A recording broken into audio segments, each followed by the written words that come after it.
Adjamagbo.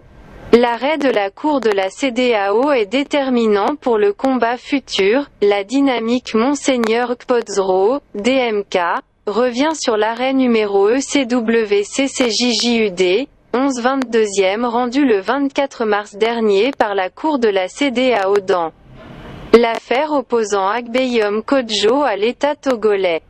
Les leaders de ce regroupement pensent que des conséquences juridiques et politiques découlent de cette décision. Ils saluent par ailleurs une grande victoire d'étape.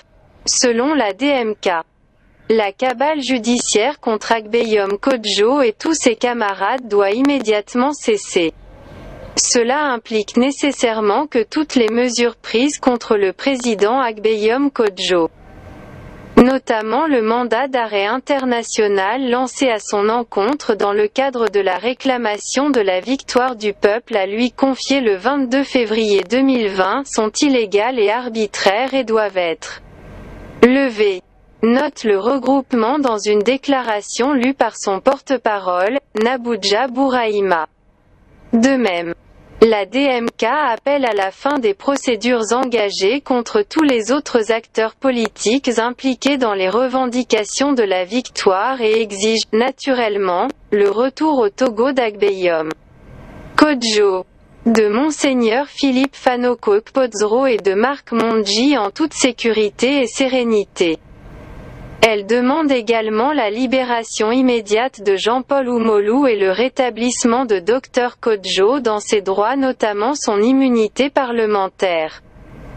La DMK l'utilisation de la force et de la violence, avec l'appui et la complicité active de la justice, pour violer les droits d'un candidat choisi par le peuple, en l'empêchant de contester les résultats manifestement truqués d'une élection et de revendiquer la victoire du peuple.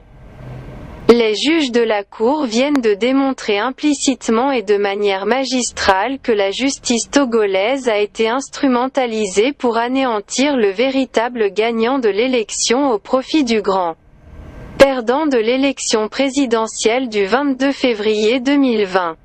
Note la DMK décision déterminante de la Cour de la CEDEAO pour la coordinatrice générale de la DMK. La Cour de la CEDEAO a reconnu la violation des droits d'Agbeyom Kodjo pour le fait que la justice togolaise lui avait interdit de parler de l'élection présidentielle 2020.